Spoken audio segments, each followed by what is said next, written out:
Using logic, you can create advanced branching for your survey. If you want to create advanced branching, click on add new rule.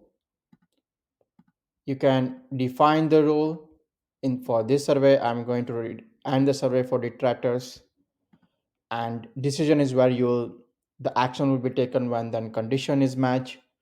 So now that decision can be disqualify the participant, meaning that participant will be disqualified and you can redirect them to external page. Now that page can be your, you can pass in URL of that page, and that can page will be your hosted pages. You can also and survey for them, and survey and redirect participant. You can redirect on completion at end of the survey. If somebody is detracted, you want to redirect them after this completing the survey, you can pass in the URL.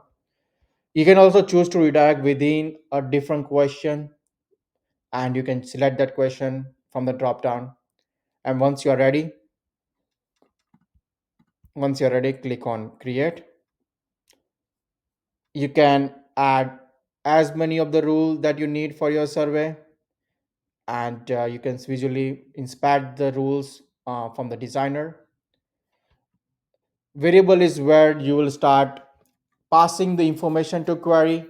If you are running a marketing campaign and you are taking a survey for your marketing lead, you want to pass on UTM parameters. Those UTM parameters are accessible by default, accessible from our platform.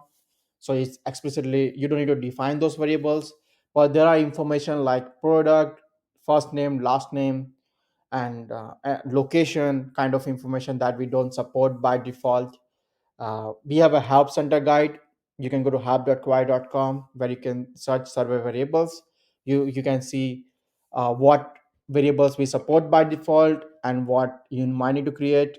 And if you choose to create a if you choose to create a custom variables, you click on add new variable here.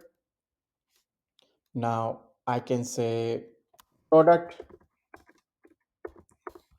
Now once this survey variable is accessible, is created, you can go to compose and use that survey variable to use that. These are the sorry, variables we support by default. Now you can see the new custom variable that you added is seen underneath this drop down. Select that. Now when you are, this is where you can pipe the information. If you don't want to pipe this, the purpose of the survey variable is not only for piping. You can use that information to filter your insights, create your if you want to do a segmented study on your insights for NPS, you can use that information. So as many of the information that you pass to us, later on you'll be able to do very holistic study on your data using those variable. But for this demonstration, I'm going to use piping and click on distribute. Now you can see here this survey variable is added, and there's a value option. This is a value placeholder. You need to replace that with the value, and I'm going to replace that value iPhone. I'm passing iPhone as a variable, and you can see that variable is piped into the question title. Similar way, if you want to pipe the information into multi-choice question type into answer choices, the piping option is also available there.